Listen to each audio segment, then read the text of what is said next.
So I think we should get going. Louis has said that they're looking at the captions, so they can at least keep track of the conversation. You'll find out who Louis is in a second and why that's significant for us. So can we have the next slide, please, Vaya? So a quick bit of housekeeping. We're using captions from MyClearText. You can see the stream as stream text by going to streamtext.net player, sorry, I'm having to move my windows around, player !event equals AbilityNet. So that's captioning that's in live captioning from a human. There is also built-in captioning within Zoom. Some people may prefer that or may need it for a different prompt, so they're also available. Please use the Q&A box, as I said. We have got some slides which you can access. If you need those, please let us know if you need them now for any accessibility reasons, but they are also available on the webinar sign-up page. Sorry, I've got too many windows open trying to keep track of what Louis is saying. And we'll do a recording. So all of this that we're doing today will be recorded and will be shared back to you and will be available probably by beginning of next week, maybe by the end of this week. Just got to go through and sort out all the recordings and so on. All the slides are available to you and a transcript will be provided as well. So there's lots of material and resources for you to follow up. As I said, I think that what we're going to find in this session is it's going to be really difficult to keep everybody's question in mind.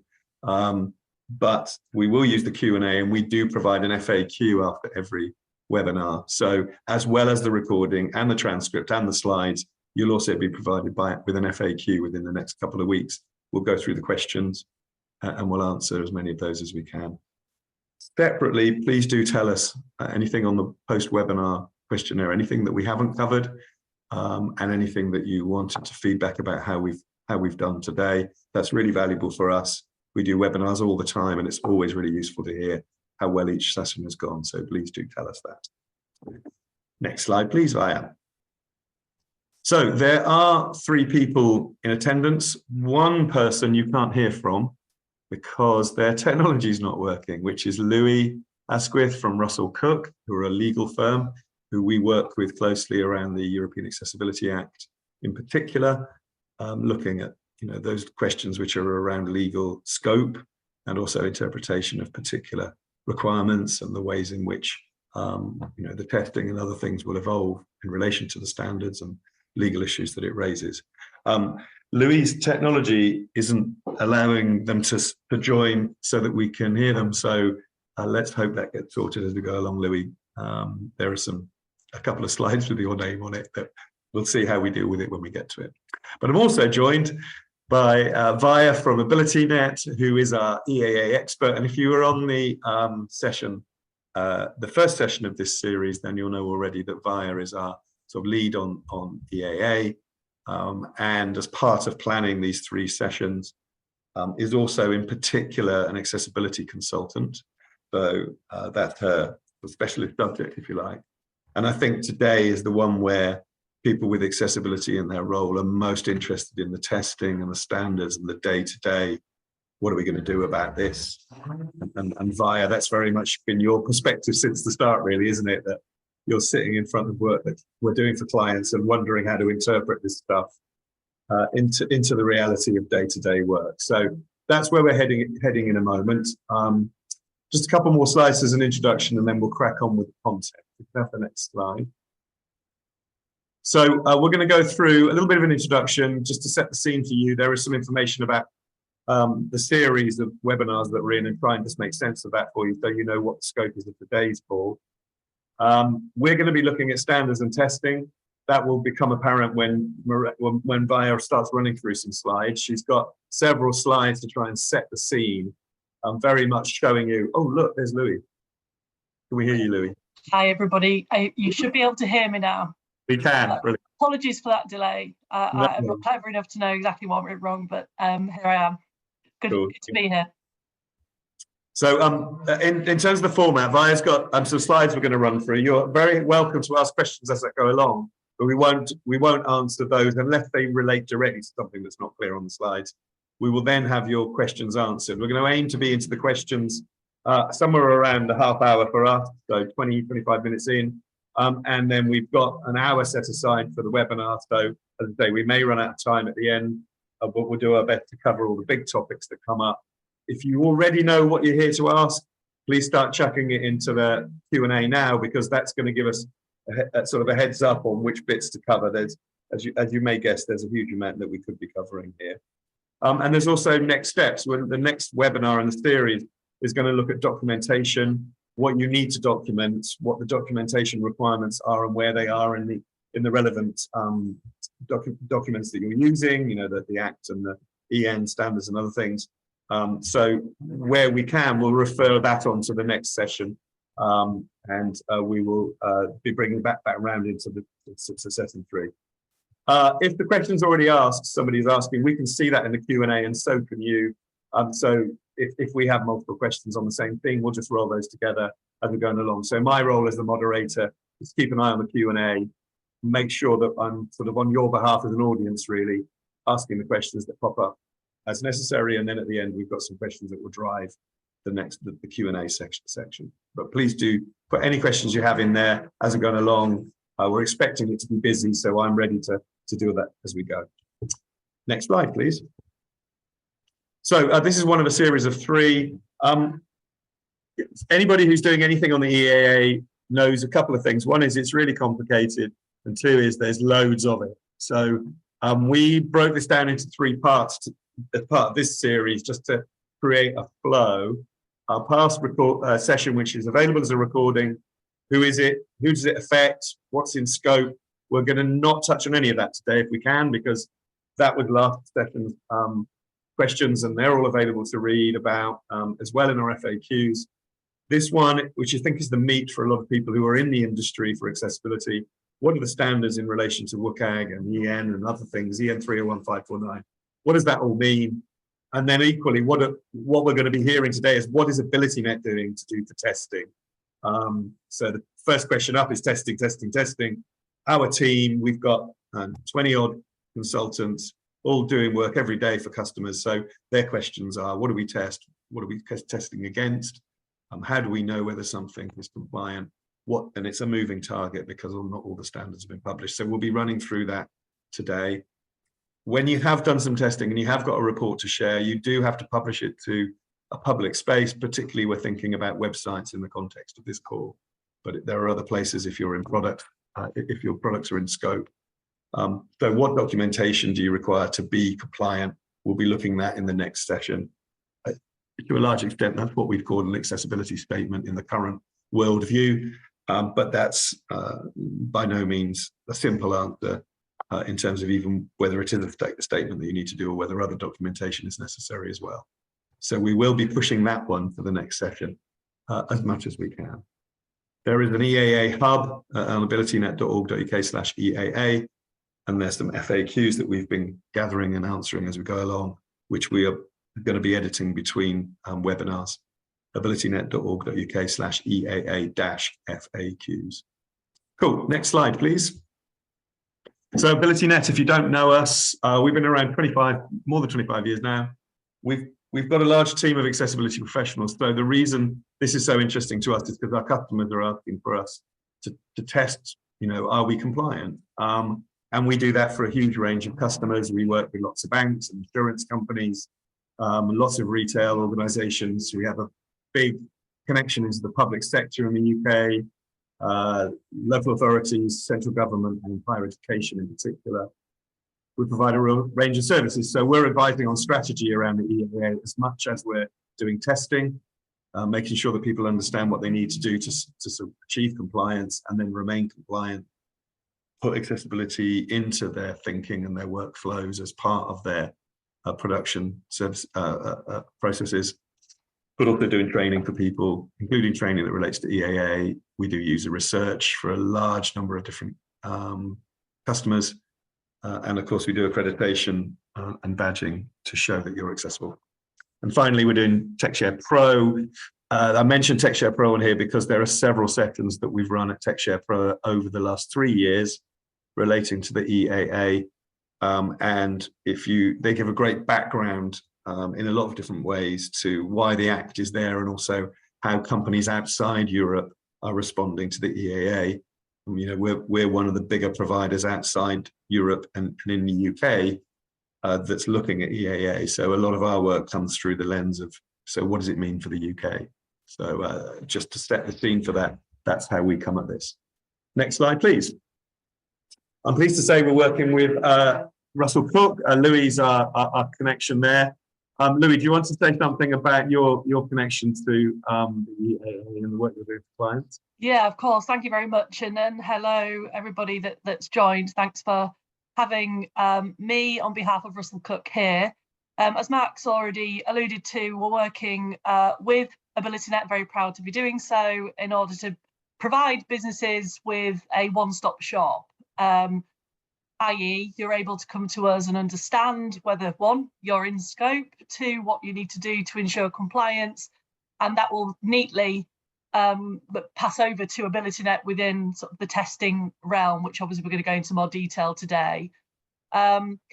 Russell Cook is a specialist service in relation to regulatory work, but we're a generalised practice also. So we're unique in being able to pull on various other areas of practice as and when is necessary. So if you have a particular area of business that you're focusing in on and require a niche understanding of that, there's every likelihood that we'll have somebody within the firm that's able to inject that expertise within the regulatory expertise that we offer.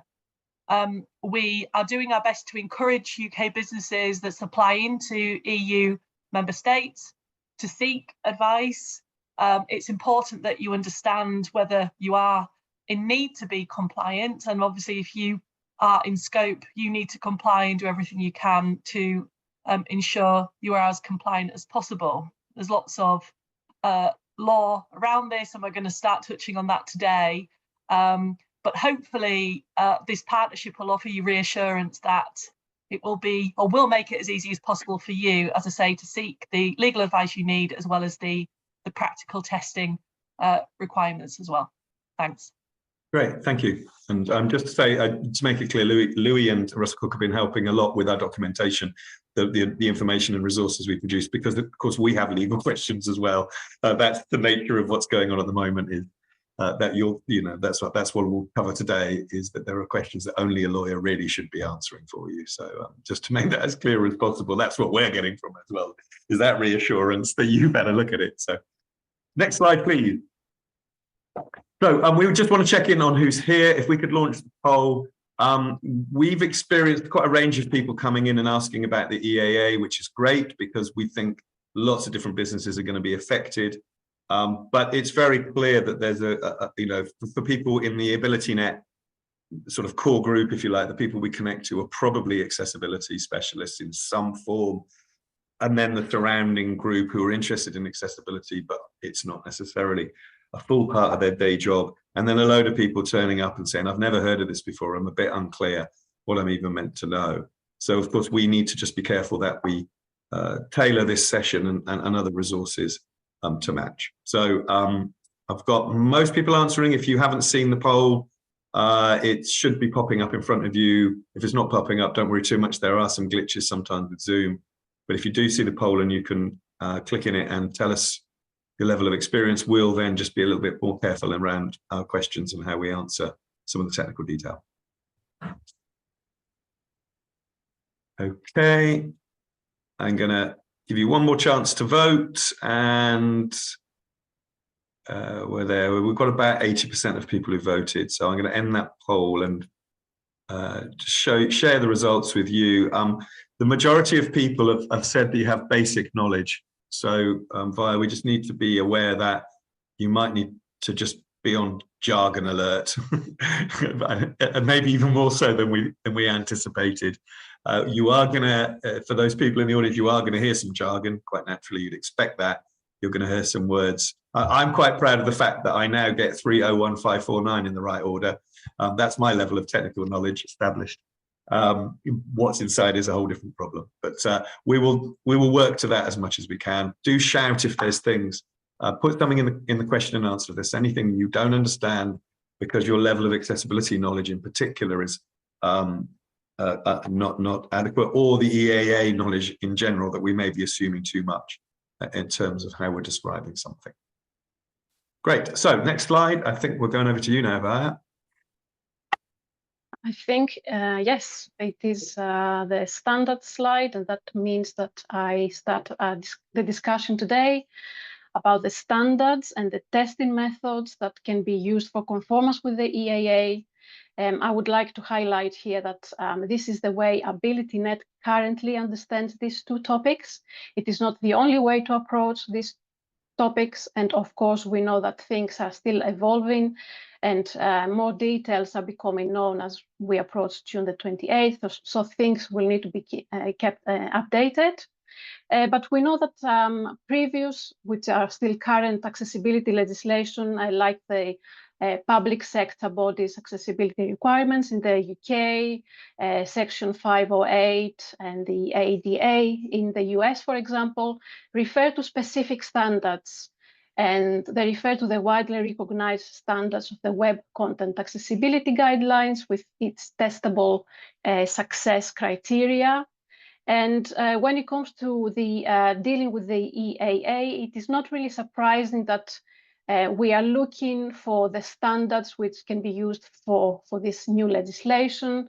When I say we, I mean organizations that wish to self-assess the accessibility state of their products, services, and also organizations like AbilityNet that support these efforts through auditing or wider consultancy. Well, the fact is that there is not really a direct reference to specific technical standards in the EAA itself. The accessibility requirements are listed in the actual text of the Act of this directive, but also the directive presumes that if a product or service conforms to harmonized standards published in the official journal of the European Union, then they conform to the EAA. So let's go and look at these harmonized standards. The only harmonized standard currently is the EN 301549, and we will go through a short history of these standards. Back in the early 2010s, accessibility requirements across Europe were a little bit, not a little bit, but completely kind of a unified approach.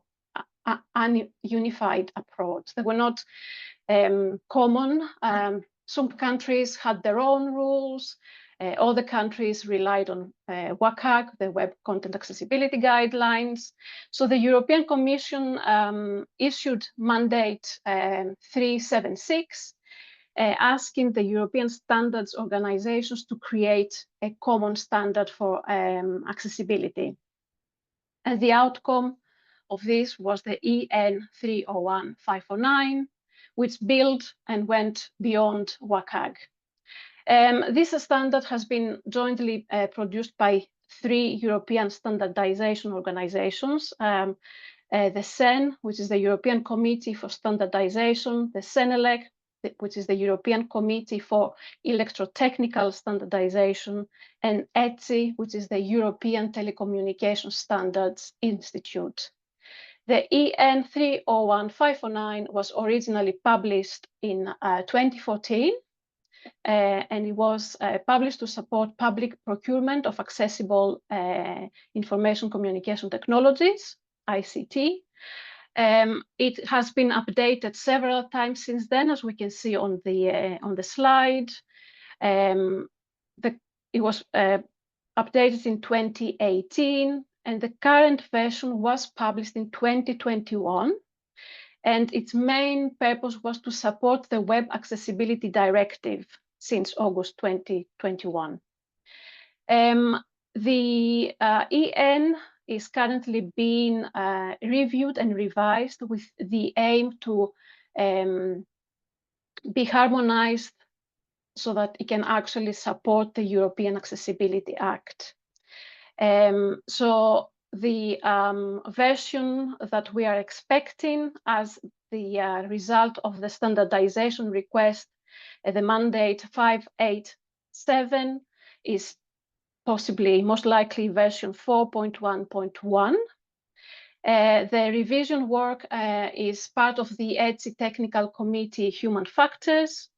If you wish to follow the kind of the progress there is and also contribute to the review of the standards, then this is possible because there is a portal on the ETSI, and you can also follow the target schedule. And I'm going to show you very quickly these two resources.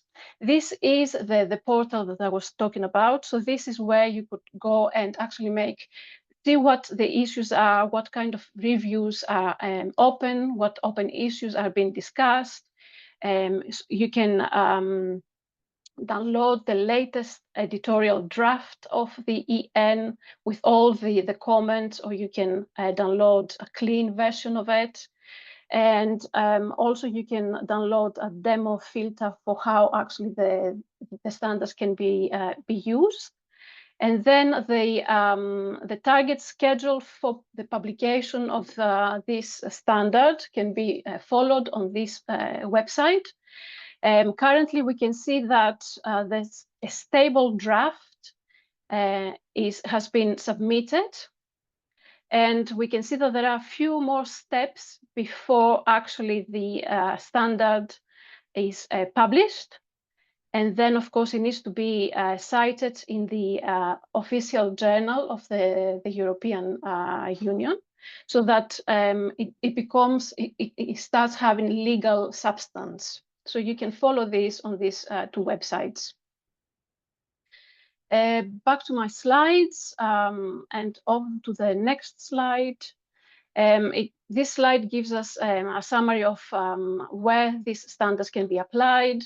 They can be applied to any type of ICT-based products and services, and this includes software like web pages, mobile applications, desktop applications, hardware, and that's smartphones, personal computers, information kiosks, and any combination of hardware and software as well. Let's go on to the standards and kind of have a look to see how these standards are structured. The first three chapters, 0 to 3, give us a description of the background and the scope, as well as references and definitions. Then chapter 4 gives us the functional performance statements, which explain what is needed to enable users with different abilities to locate, identify, and operate functions in technology. Then we have chapters 5 to 13. Chapter 5 is generic requirements. 6, ICT with two-way voice communication. 7, ICT with video capabilities. 8, hardware. 9, web. 10, non-web documents. 11, software. 12, documentation and support services. 13, ICT providing relay or emergency service access. So these are the accessibility requirements organized, as we can see, by functions or product features rather than by commercial product or service categories. Chapter 14 describes how conformance to the EN is achieved by meeting all the applicable requirements. And these are clauses that contain the word shall. Any clauses containing the word should are recommendations and are not required for conformance. The description of the requirements of the standard presumed conformance with the European Directive. So this standard is currently harmonized with the Web Accessibility Directive, and these requirements are listed in Annex A. Annex B gives us the relationship between requirements and functional performance statements.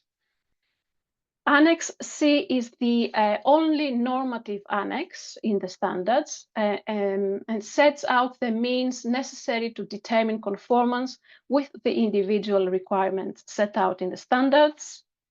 Annex D points to additional resources related to improving accessibility for users with limited cognitive, language, and learning abilities.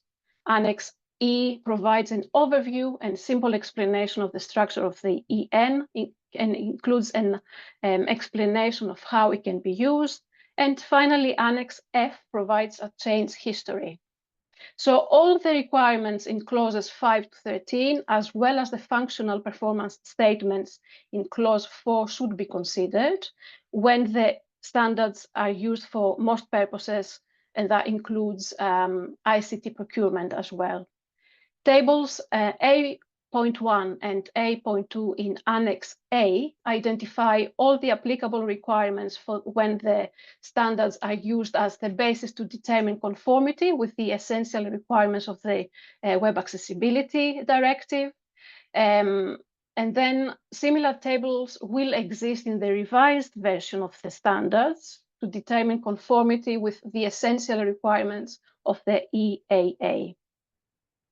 So when it comes to actually for AbilityNet starting to think about the standards and thinking about our testing methodology approach, we actually went through and saw which clauses of these standards actually apply to us, because we focus on services, not so much products. And we started thinking about our kind of understanding, interpretations, and testing methodologies. And of course, when it comes to the web, we all know that the EN refers directly to WCAG. And we will look very quickly at that standards. I'm sure that this is quite familiar to most of you. A very quick overview of the history of WCAG. It started, it was published in May 1999, focused on HTML only and focused on physical disabilities. Then we had revision WCAG 2.0 in December 2008, where we had all the digital content and we had a big increase in the number and type of disabilities covered. WCAG 2.1 published in June 2018 with new criteria for low vision, cognitive impairments, and mobile users. WCAG 2.2 came out in October 2023, includes improvements for cognitive impairments, low vision, and mobility disabilities. And we have, looking at towards the future, WCAG 3.0. We have 2030-ish on the slide with a question mark. It is a new structure and conformance model for WCAG. But when we go and we join the two EN and WCAG, then the version that we are looking at is WCAG 2.1. WCAG in a nutshell, very, very quickly, just to cover these standards. It is the Web Content Accessibility Guidelines. It is a W3C recommendation. It sits alongside HTML and CSS specifications. It is internationally recognized and considered the gold standard for web accessibility. It has 3 levels of conformance: A, single A, double A, and triple A. It is structured like a pyramid with level single A as the foundation. And then we go up to double A and triple A. We target double A, which includes level single A, because we cannot have the second level of the pyramid without actually having the foundation. And then the AAA can be more subjective and less feasible in some organizations. And that's why we say that we target mostly the level AA. WCAG is structured under principles, guidelines, and success criteria, which are the testable criteria that we are looking when we are actually assessing the accessibility state of a web service. So WCAG is focuses on principles, not technology, and they emphasize the need to think about the different ways that people actually interact with content. So we've got perceivable, where content is presented in ways that can be accessed by all. Examples: alternative text on images, captions on video, audio descriptions, having form-filled labels and headings, and having sufficient color contrast as well. The second principle is operable, where the content is presented in ways that can be operated by all. Things like the content can be accessed without a mouse, that users are warned if they are about to be logged out. We are looking to see if content will not cause any seizures, that the focus order is logical and the focus is visible, and make it easy for users to use multiple inputs. The third principle is understandable, where the content is presented in ways that can be understood by all. Examples: we need to have readable content, consistent navigation and consistent identification, error messages on forms that are accessible to all. And the fourth principle is robust, where we are looking to see that the content is reliable and compatible with assistive technologies and standards. So if we keep these four principles in mind and we move to the EAA accessibility requirements, we will see that actually we find these principles in the EAA itself. The EAA requires that products and services to be perceivable, operable, understandable, and robust, which, as we can see, are the underpinning principles of all digital accessibility. So the EAA itself, in the text in Annex 1, that gives the accessibility requirements for products and services. Specifically in Section 3, we have the general accessibility requirements to all services, where we are asked that providing information about the functioning of the service needs to be in a consistent and adequate way, and we need to make it perceivable, operable, understandable, and robust. This repeats for making websites and mobile applications accessible. And then we are moving to Section 4, where we have the additional accessibility requirements to specific services, services providing access to audiovisual media services, consumer banking services, e-books, e-commerce services. All of this, again, they need to be perceivable, understandable, operable, and robust. And also, we have in Section 7, the functional performance criteria, which we need to always include in our designing, developing, etc., and testing also, because these are functional performance criteria that can actually be used as an alternative to one or more specific technical requirements. But we will see how this can be used. But we need to bring into our kind of attention that apart from the accessibility requirements under the general accessibility requirements to all services and under the additional accessibility requirements to specific services, we also have some functional performance criteria. Let's move to testing. And this is, as I mentioned, the AbilityNet current understanding and approach.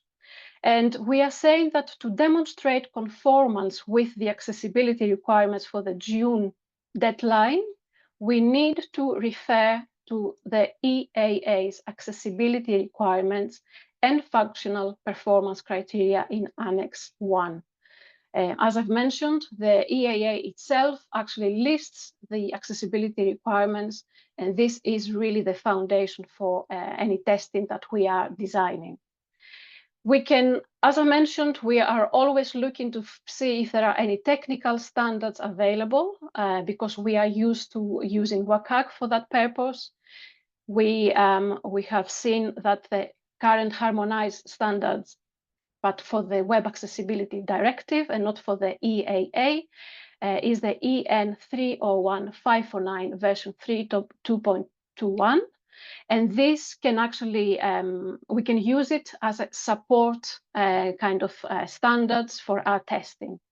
Don't forget that the current version of the EN 301-549 includes WCAG 2.1 AA. So we are suggesting that to future-proof your conformance efforts, include the extra criteria in WCAG 2.2 level AA.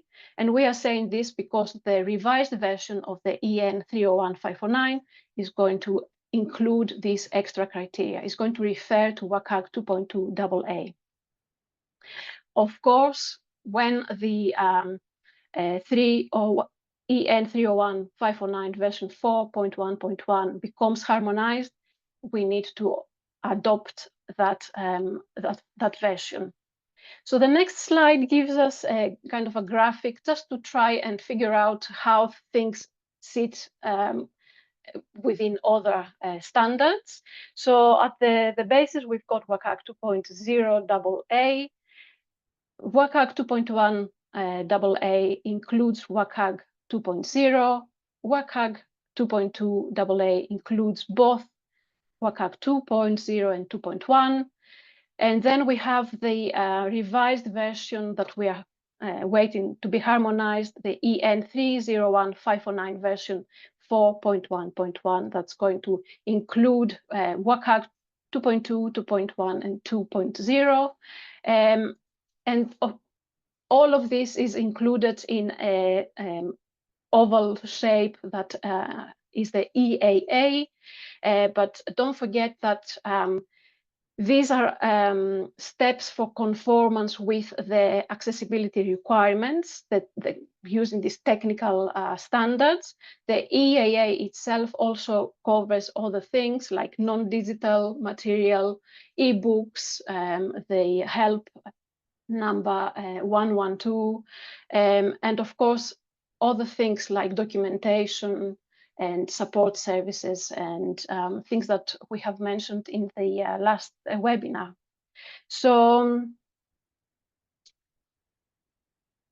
as the AbilityNet team started looking into the testing methods for the EAA using the EN 301-549, we started taking the clauses that are applicable to the web services that we usually test. And we tried to figure out, apart from the structure of the standards, the specific structure and how we use each of the clauses in the standards. On this slide, I'm giving one example of one of the many clauses that we need to include in our testing methodologies. The C.5.3 biometrics, which has a normative text that says where ICT uses biological characteristics, it shall not rely on the use of a particular biological characteristic as the only means of user identification or for control of ICT. And this requirement then in Annex C, we have a table, many tables of actually how we test this clause. And we can see that the way the clauses are tested, we have preconditions. So the preconditions here says the ICT uses biological characteristic for user identification. If that is the case, then we go down to the procedure and we check that other means can be used for user identification. And the result is either a pass if the check one is true, a fail if the check one is false, and we can also have a result of not applicable if precondition one is not met. So we can see that the requirements of the standards are kind of like self-scoping. This means that they consist of two parts. The first part is the precondition for the second part, which holds the actual requirement. If the precondition is met by a product or service, then the product or service must conform to the second part of the requirement. So we are working towards our interpretation of these clauses. So I will give you the example that we have worked on at the moment. We are saying that this criterion applies to all digital content types. It requires that a particular biological characteristic is not the only means of user identification or control of ICT. And we say, for example, if fingerprints are required as a means of authentication, there must be an alternative method of authentication that does not also rely on fingerprints. And the alternative method can be biometric or non-biometric. And when we talk about user identification, we refer to processes like logging into a platform or user verification to complete an action. And then we go further with our testing procedure, and we say we need to check that there is more than one method for user identification or control of the ICT. And we need to identify all methods available for user identification or for control of the ICT, and check that a single biological characteristic is not relied upon as a means of user identification, and that the alternative methods for user identification can be biometric or non-biometric, and the alternative methods actually cannot rely on the same biological characteristics. So we build a testing methodology on actually understanding the clause, putting down our interpretation, and developing our testing methodology. So the functional performance criteria that I've mentioned, we can actually use them as an alternative to the accessibility requirements set out in sections 1 to 6.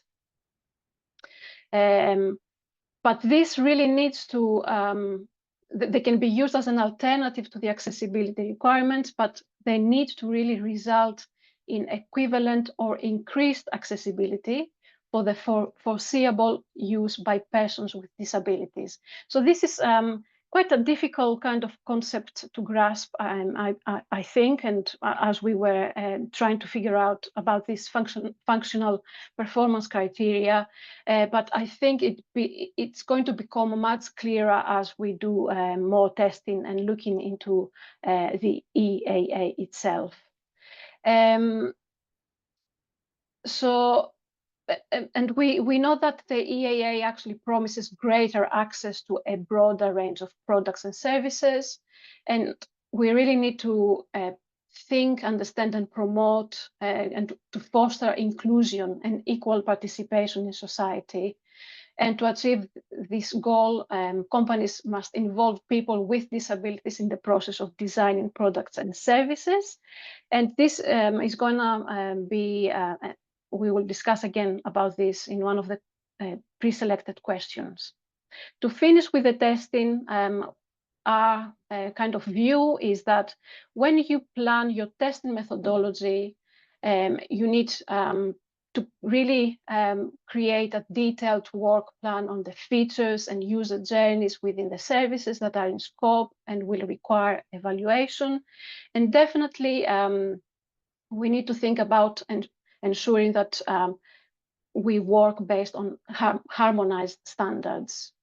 Then we need to integrate the EAA requirements into your methodology. We need to consider the functional performance criteria as alternatives. And of course, we need to run regular accessibility testing, and we need to really keep our documentation up to date. So set up a regular schedule for accessibility audits to track compliance. This may involve both automated and manual testing. So you can use automated testing as part of the testing for the EN standards, but definitely as part of this regular accessibility testing, we need to collect feedback from users with disabilities, especially if we are doing updates or changes that can have an impact on effectiveness of the accessibility features in your products and services. So I hope I have managed to cover in clear terms our testing approach based on the standards that we have available. And we are going to go further into your questions, the pre-selected questions, with our answers. Mark, I don't know if we have anything that needs to be answered before we go into that section. Yeah, I'm gonna see if we can go a bit quicker. There's a few questions in here. I'm just going to summarize a few things that have come up. There's a lot of people saying, does it apply to this? Does it apply to this?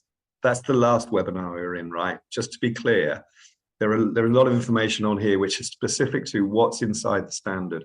We're not in a position to advise you whether you're in scope other than a general answer. Yes, it does apply to that.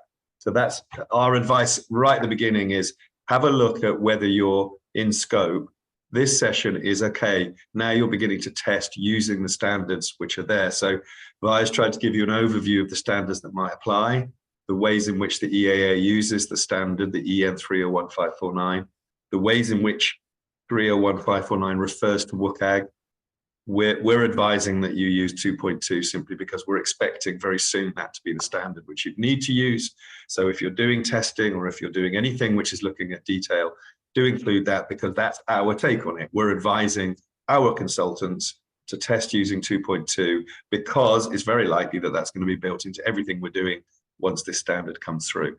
So I'm aware that we've covered a huge amount in that, and I think if any of that looked a little bit double Dutch to you, it's because we're trying to talk about the detail inside quite a complex situation. And so the question about whether you're covered by this is a different question, just to be clear. So there are some things in the Q&A which say, does it apply to this? Does it apply to that? That's a different question to today's thing, just to be clear. Otherwise, we'll never get back through that. But we can answer those questions separately, or go and look at some of the advice that's in the other webinars. That is the number one question that people should be asking at the beginning. Does it apply to me? And that really does need you to be very looking at the details in a slightly different way. The other thing we're going to mention, if you can go on to the next questions, the next slide, please, Via, is that, could you bring up all of them actually? Because I think this is quite helpful to just give an overview. A very common question as an example is, how does this relate to an existing standard like the public sector bodies accessibility regulation? Now, in the UK in particular, that's our only real experience of something quite so specific that relates in a sense to what the EAA is trying to do. We get asked a lot of questions from the people who are in the public sector, because they're very familiar with the PS bar, as it gets called. And so their question is, how does it relate to that? Now, we'll come to that in a second, but the other question we get asked a lot is, if I'm doing stuff to WCAG, does that mean I'm going to comply? So that's very different to, does it apply to me? Once you know it applies to you, is WCAG any use for working out whether I'm actually compliant? Now that, just to be really clear, that you may be in scope because you have products. WCAG almost certainly isn't going to apply to that in the same way. What we do in our work is we look at websites principally. So the web content guidelines are the thing that drive our understanding of standards. And so we're in a little nest inside that says we're looking at how WCAG and the requirements of EAA match up. The public sector regulations also do that. So there's a parallel there already. Now, if you're not in the public sector, you won't really have followed what I just said, but we're trying to look at how those things nest together so that we can look at a website and decide whether it matches what the EAA is asking. I'm going to, Via, you have an answer prepared to that. Can you just maybe just run through these fairly quickly, and then there are a couple of other questions, but if we do this fairly briefly, we can see what questions this raises in the Q&A. There's some great questions in there. There are, yeah. And we definitely want to get to those fairly quickly. So. Yeah, absolutely. So very, very quickly, the first question is, if my website and mobile app are fully WCAG 2.1 AA conformant, does that mean I comply with EAA? And the simple answer here is no. It is a very good state to be in, kind of showing that you are committed to accessibility, but the answer is no. There are specific requirements in the EAA that would also need to be addressed that are not covered in WCAG 2.1 AA. Things like documentation requirements, elements like customer-facing support services and specific technical requirements that go beyond WCAG that I have mentioned that we have been looking when we go through the EN 301-549. So the simple answer is no. From a legal point of view, is there anything to add to that question, Louis? I think that's right. I mean, the legal overlaps with the practical, but I mean, I think what people need to take away is that these, obviously the directive along with the other compliance measures work together. So, for instance, the AA uses WCAG 2.1 AA as the sort of the baseline for digital accessibility, but the EAA goes further than WCAG and actually, demands accessibility by way of sort of physical interaction as well. So I think, the headline is one isn't going to give you the complete picture or answer, which is why seeking advice on this, because it is complex and, there isn't a one answer fits all, sadly. We wish there was, but it's about obtaining that advice around how this all works together for your specific business and product, because it isn't, as I say, there isn't a one answer fits all, is all I'd add. Fabulous. Thank you so much, Louis. The second question is, what is Ability? Hiya, can I just ask a question here? Because I think this is also about website and mobile app, it says here. Somebody's actually asked, and there is some confirmation that it doesn't apply to services in-house within an organization. So what you're looking at here when we're talking about website and mobile app are those things used by your customers, just to be very clear. And that is something that's very clearly not in scope, is so internal systems being used by your employees are not required to be conformant or comply with the EAA. So that's the sort of thing you can see as a yes, no, which is part of the detail of saying what's in scope. Well, that's not in scope. What we're talking about here is a website and mobile app being used by your customers who are consumers in the EU, who are using that website or mobile app to be your customers, to buy services or to access services. That's the example here of when you're in scope. Okay, question number 2. What is AbilityNet doing to test for EAA compliance? And I hope that the webinar itself covered what we are doing, trying to look at the standards, understand, develop our interpretations, develop testing methodology. And we really know that we need to stay up to date with the current progress of the harmonized standards. And of course, our testing procedures and reporting will need to be based on the what we have available and what is the current interpretation of those requirements. So as I said right at the beginning, this is the AbilityNet way. It is the current understanding, the current way, but yeah, it definitely is going to be changed as we go towards the June 28th and beyond. Yeah, Louis? If I could just add to that, again, I've spoken to many businesses who are sort of procrastinating with this because they, we've spoken at various points today how things may evolve in future. But I just want to emphasize to businesses, now is the time to, if you haven't already, seek the advice and start work around compliance, because certainly once the deadline hits, even if in 2-3 months things may have changed slightly by way of regulation, there will still be a requirement for you as a business to illustrate what you've done thus far. And I also want to offer a slight reassurance in that some businesses may not be able to do everything, and we'll talk about that by way of documentation at the next session. But that isn't a reason not to do what you can, proportionately to obviously what your business is delivering and the size of it, etc. So I suppose I'm trying to encourage boldness and proactiveness from those attending. It's important to do what you can, for various reasons, but ultimately because it will quite possibly have very real consequences if you don't. So I just wanted to emphasize that. Thank you. Question 3 is there a need for user testing? And how we actually understand this is that the EAA Article 13, its first obligation is that service providers must design and provide services that comply with the requirements in the EAA. So that is in the part of the normative part of the EAA. And also point 50 in the preempt kind of text says that accessibility should be achieved by the systematic removal and prevention of barriers, preferably through a universal design of or a design for all approach. And the standard EN 17161 is mentioned as a standard that is getting revised to support the EAA.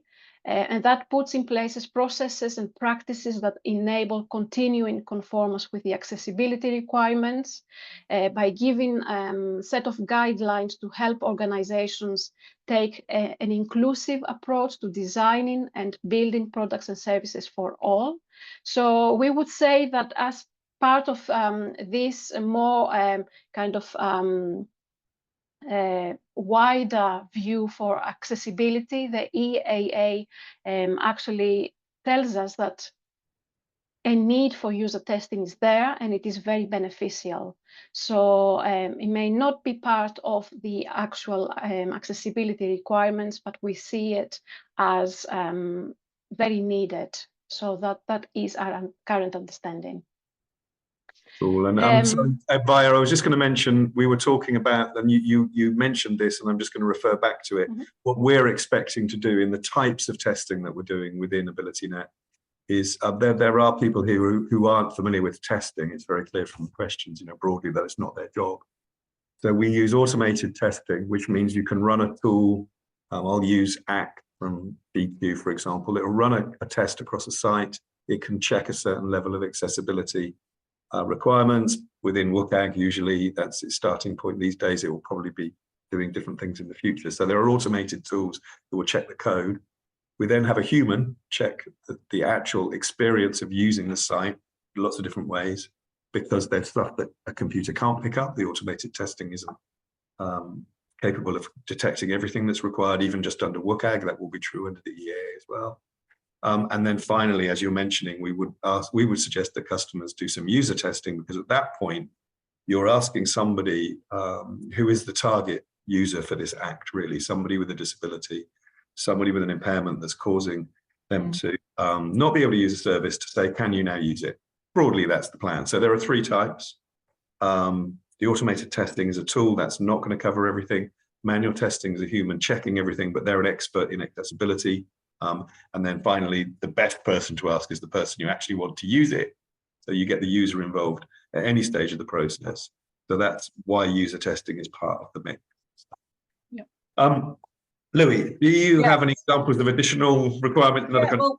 Well, I'll very quickly whistle through 4 and 5. I'm conscious of time and appreciate everybody will be needing to get away. So on 4, can you give any examples of additional requirements in different countries? What I'd say is there are obviously nuances here.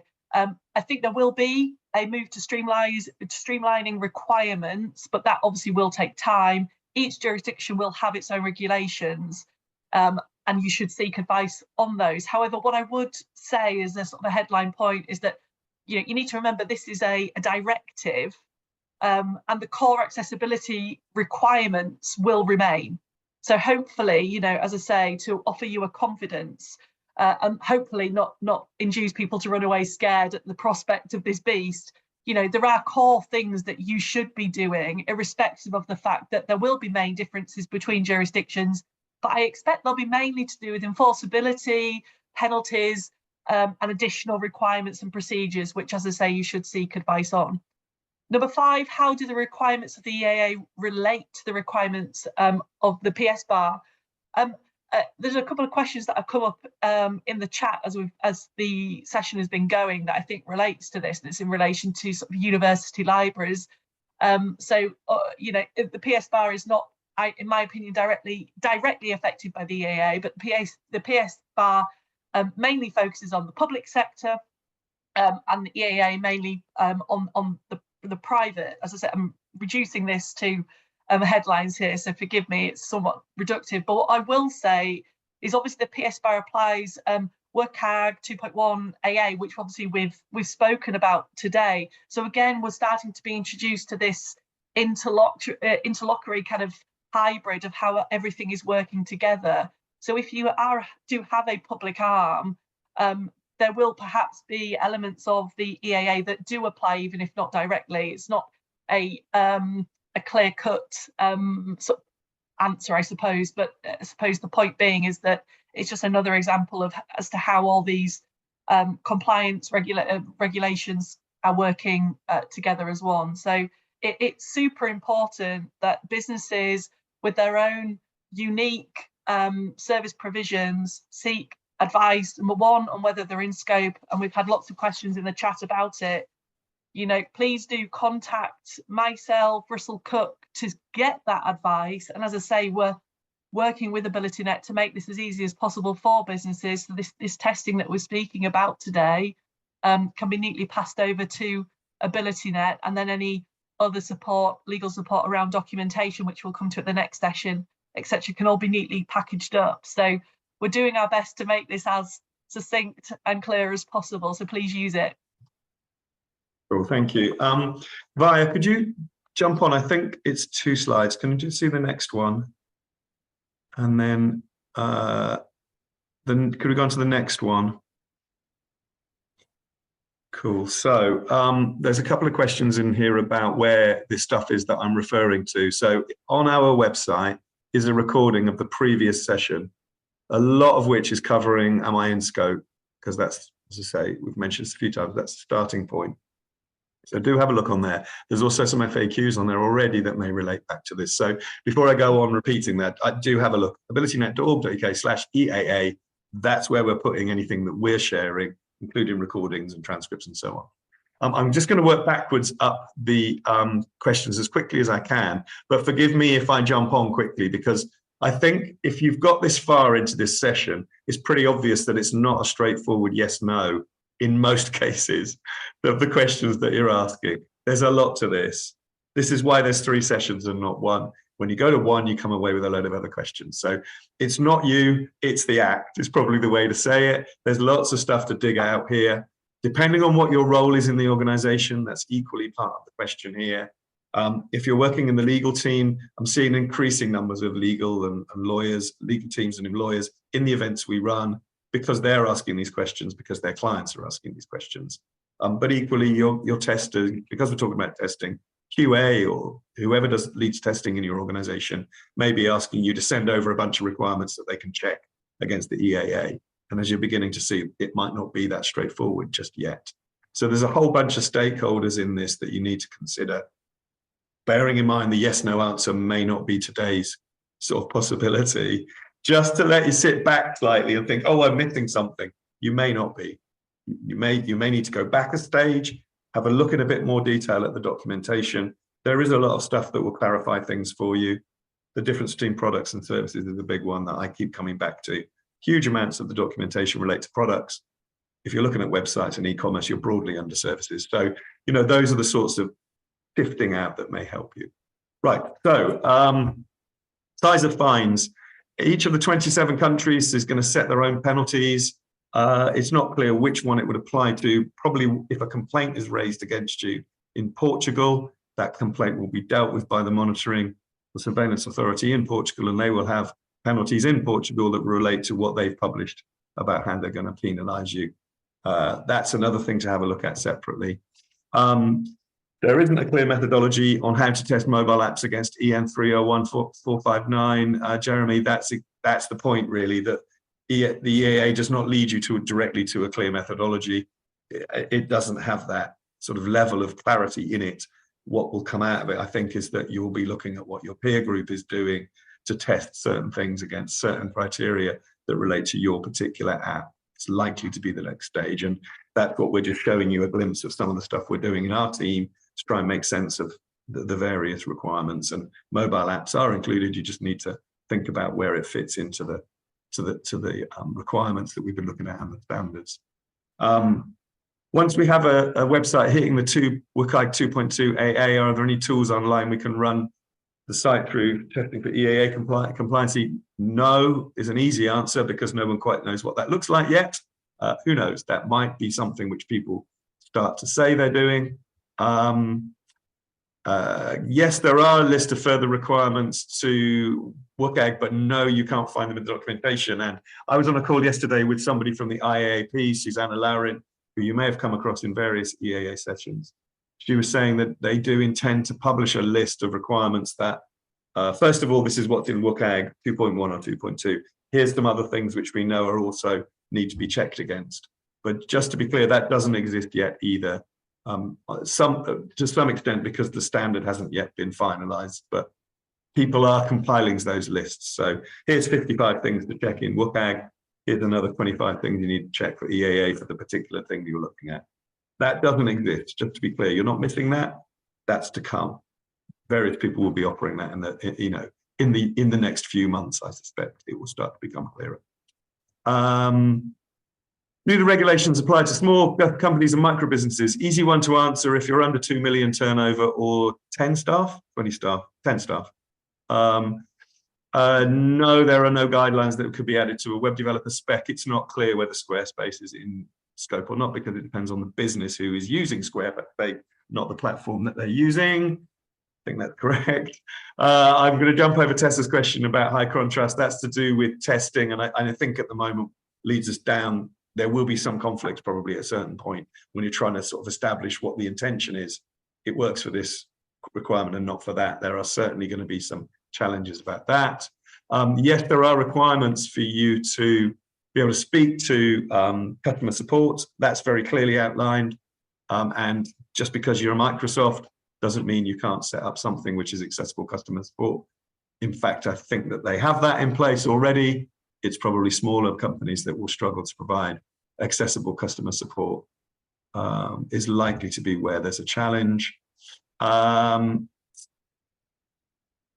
Transition and timelines is a difficult one. The point I made in answering one of the questions is reading transition period is not the same as saying you've got 5 years to get this right, whoever you are.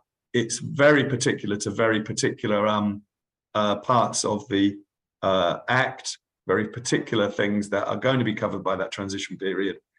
For example, packaging or automated teller machines to ATMs, because it's got such a broad scope within the Act, there are certain things that don't have to be ready. You know, there's a transition period because they have to be invested in. All those products have a certain life cycle. If you're running a website, you're expected from June 29th, everything you do on your website is compliant. If it's an archived content or previous content that you published, that's not a transition, it's just not applicable. Once you start adding new content, it is. So transition period is not like a period of grace for people who are running websites, just to be very clear. That's not 5 years to get it right. Which testing platform do you recommend and which ones did I mention? I mentioned DQ, which has a tool called Axe and publishes that. And various people use Axe within their testing tools. There are lots of other automated testing tools that will look at the code, Site Improve as an example, and there are plenty of others. And all of those people are offering services in relation to EAA. But the point we were making is you will still need to do some manual, consultant-led, human-led testing over the top. And we suspect that user testing will be necessary in a large number of cases for certain elements of what's going to come through in the mix. The automated tools have their usage because they can test at scale, but they won't necessarily get every issue. And they certainly won't be doing that today because the promise is they might do it in the future, but they certainly don't even claim to cover everything today, just to be clear. And we use tools, but we also rely heavily on our consultants to check things. There's a few other things about scope. And then I'm just going to stop with this one and then just see if I've got anything to add. I'm very confused. Help. I'm summarizing that one. Yeah, I think that that's probably what we're finding with everybody. I just wanted to emphasize that there is a lot of stuff which is easy to read one way, or you think you've seen this and then someone says that. I'm being cautious about what I'm saying because I've been in plenty of meetings. We were in one yesterday, as I say, with Susanna Laurin, where I was thinking, oh, I didn't know that. I hadn't seen it that way. So there's a lot of uncertainty and a lack of clarity here in everybody's part. So for those that have stuck it out and are still here, you know, you're not the only one thinking, I'm not sure about this. I don't know if it applies to that. And that's the point we're making, that step one, try and understand the Act as best you can have a look at some of the documentation. Via's given you a really interesting sort of guided tour of the way that the standard works. There is detail in there that will be confusing. There is stuff that's going to be shifted as they clarify it, but it just shows you where the answer might be for some of the questions you have about, is it going to be this, is it going to be that? And I think that's the advice we're saying to people. Step one, try and familiarize yourself as much as you can with the documentation and just highlight the bits that you think that apply to you, and then check out how much that applies to you. The testing is what comes after that to see how compliant you are. In the first case, if you're not clear whether it applies to you, you really need to dig into that and start thinking about that in detail. There's no shortcut to that, I'm afraid. So Via, is there anything you want to add? Any of those questions in there that I haven't picked up on, or any particular questions? We will answer all these questions afterwards, just to be clear to people. But is there anything in there that you've seen that you just want to add any detail to? Not really. I think you have covered in a kind of thematic way the questions. Yeah, and if there is anything, we will get back to those on the webinar page. Cool. Great. So Via, I introduced at the beginning saying, you're at the chalk face of this. When we're doing our testing within AbilityNet, when our customers are coming to us and asking questions about how do I know whether this is compliant, the other thing I would mention is that everybody who's a consultant within AbilityNet is a member of the IAAP, the International Association of Accessibility Professionals. If you're on this call and you don't know about the IAAP, you should go and find out about it, because they've got lots of resources and advice around exactly these questions. The people who are sitting in front of a screen trying to work out how to do the testing are accessibility professionals and require a professional level of knowledge and skills. So if you're looking for somebody to work with, or you're looking to develop your own skills, in this particular area, I think the IAAP is the place to look. If you need help with it, you can pay us to do work. We, as a business, as a charity, we provide a one-stop service, as Louis mentioned. Please speak to us about that if you think we can help. The cost of that depends on what you're asking, and we can provide advice on where to get other help if it's not us that can help, or where to get free resources. Have a look at /EAA on our website. We're churning out resources on there to make it as easy as possible for you to find what you're looking for. So thanks to everybody who's still here. Thanks to everybody who attended and anybody watching the recording. The next session is about documentation. So once again, I would say in the next session, we're going to be picking up what you actually need to put on your website by June 2025. Because the documentation needs to be there to be compliant. If you haven't got any documentation on your website for the sake of this particular conversation, you're not compliant. So that's different to what you've tested, different to the standards, different to whether you're in scope. Okay, you're in scope, you know how compliant you are. Now what you need to do, you need to put some stuff on your website to say, this is what I've done about it. This is where I'm at in the process of compliance. So please do come to that, and meanwhile, ask us any questions you've got. We'll go through the questions that are answered here, that are here, and answer them as best we can. And do ask us if there's any questions. You can interact with us on LinkedIn, or sign up to our newsletter. We'll be constantly updating about the EAA as you'd expect as we go along. Great. Thanks, everyone. Thank you to the interpreter for providing sign language. For providing the text. And we shall see you all on May the 21st, if not before, for the final element in this session. Thank you. Thank you.